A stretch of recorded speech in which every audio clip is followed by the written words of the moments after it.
Some say Wayne Pierce is crazy. The worst thing to call somebody is crazy, is dismissive.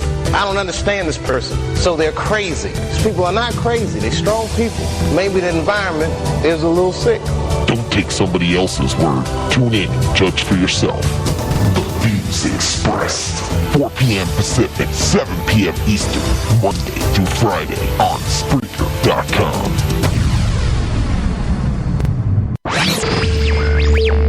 Previously on Tanked Radio. Well, you know what you won't forget from tonight? There's a food beating. So in Sweden, this wonderful woman, this salt of the earth woman, threatened to kill a man during a heated argument and threw a frying pan full of sausage and grease, which qualifies as a food beating. It must have been. He doesn't have any burns or anything from the sausage? No, said he was fine. Like little mini dick burns all over his face. Tanked Radio, every Wednesday at 10 p.m. Eastern, only on Spreaker.com. Resistance. All right, welcome back to The Resistance. Nick Larson here. The United States government is seeking to end our great Constitution. The Obama administration didn't even have to answer to Congress. This will endanger all the American people. You know, whether you're white, black, Asian, Chinese, gay, straight, every American should have the freedoms that are in the Constitution. It's our life, liberty, and the pursuit of happiness. And we will not stand by and watch while this tyrannical government prepares to rip away all of the freedoms that our forefathers granted us. The Department of Justice illegal seizure of phone and email records. The DOJ wiretapped 100 phone lines from the Associated Press, one of those phone lines being the general number. That is a clear violation of the First Amendment of the freedom of the press. We need to unite. We're Americans. We fight to the last man, to the last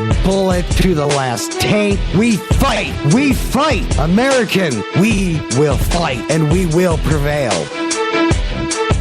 Let the resistance begin.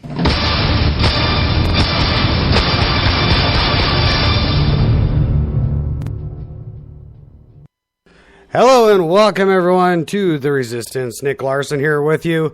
Tonight's show, bit of a change of plans. Things just happened at the last moment. We were supposed to have a special guest, Kevin, on. Unfortunately, there was a family emergency just an hour ago. Our thoughts and prayers go out to Kevin and his family and hope everything is okay. So as we basically, as you know, I'll know more hopefully as the show goes on.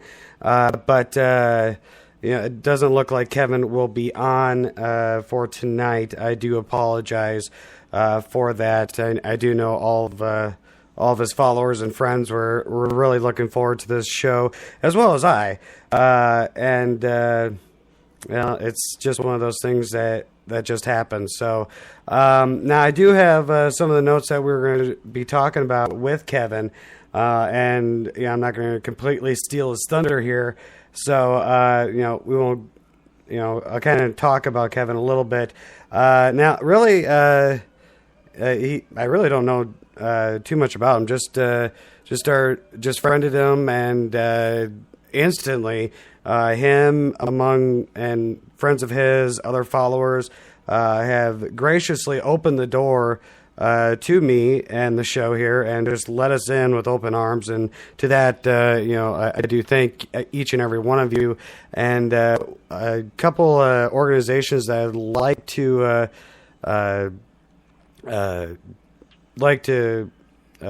acknowledge. One is A to Z Tactical.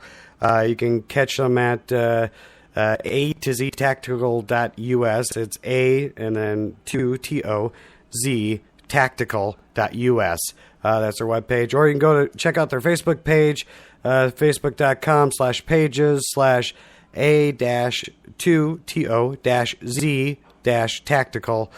I believe that will get you to their Facebook page, as well as There's other ones here. Outlaw Gang. They've also been posting and promoting. Big thank you out to A to Z and Outlaw Gang and each and every one of you that helped put this out. Now I see we got Mike in the chat room. He's kind of like, what? He says, what? Yeah, I know. It's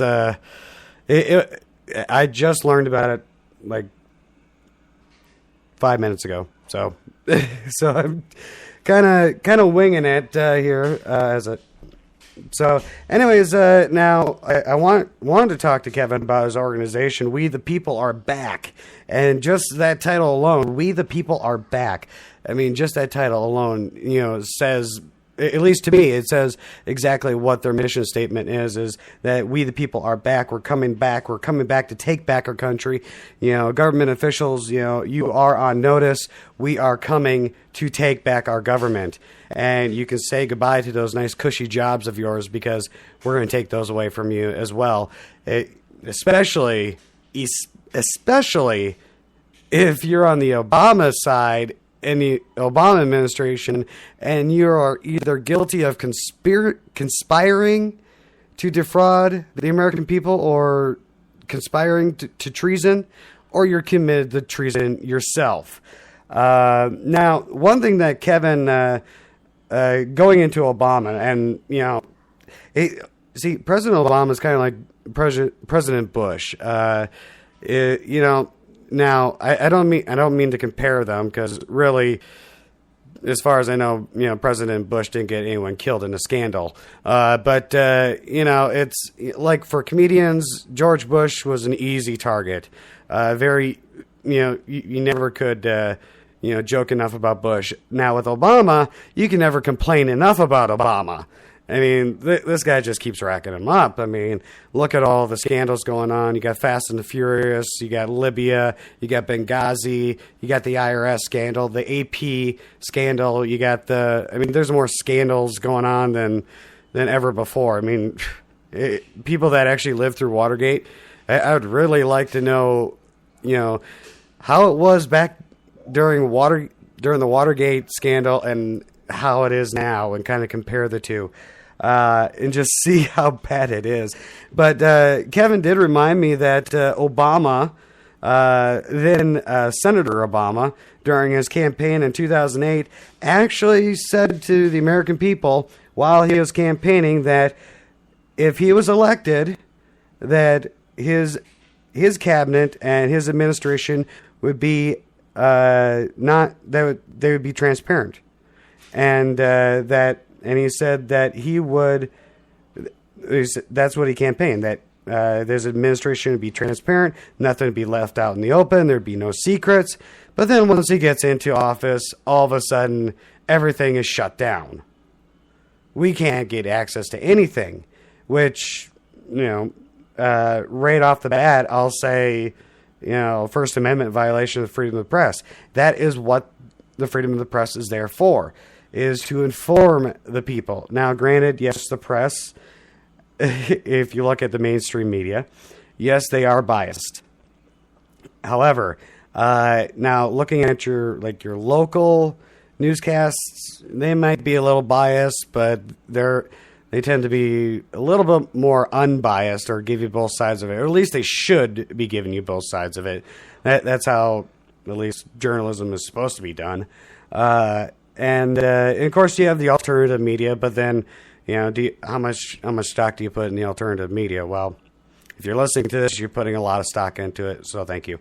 Now, the other thing that we wanted to bring up too was the birther debate on Obama, and I know a lot of people are, some people are probably saying, "Oh no, not the birther debate again." Didn't we figure this out back in 2009, 2010, something like that? No, we didn't.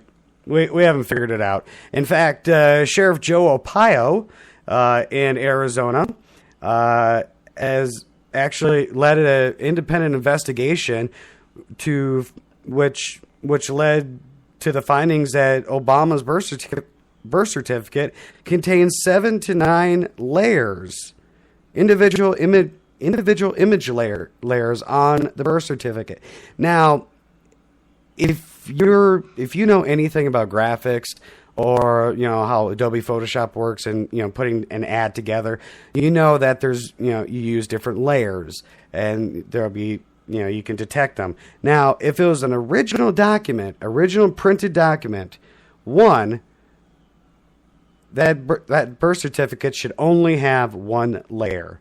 Two, you should be able to magnify close into the text or the type font and actually see the ink bleed into the paper. You don't see this with Obama's birth certificate. Not at all.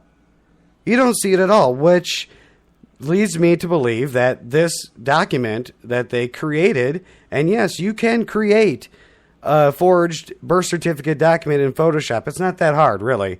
As long as you have all the information and the seal or whatever, you can make it look so authentic.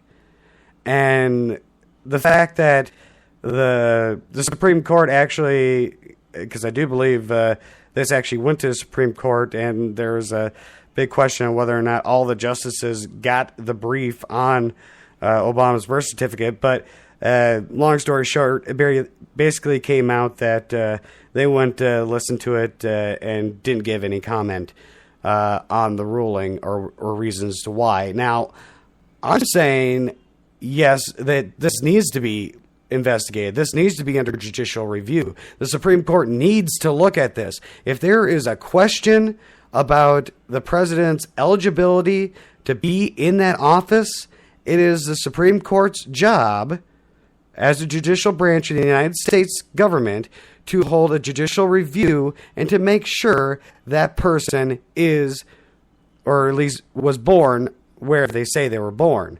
Now, and I'm all open for open hearings, but let the people have their day in court. At least let them have their day in court.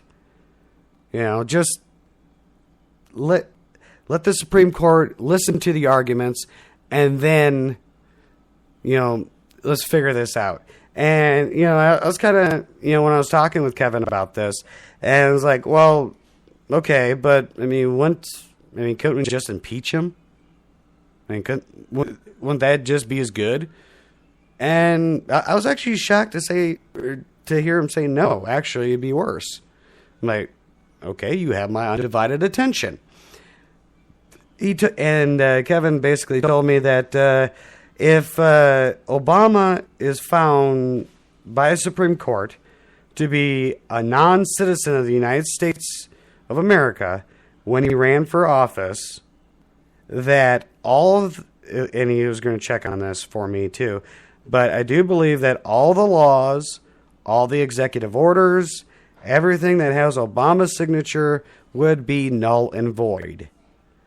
Which means you can say goodbye to the NDAA, you can say goodbye to Obamacare, you can say goodbye to the Patriot Act that was re-signed by Obama in 2008 or extended.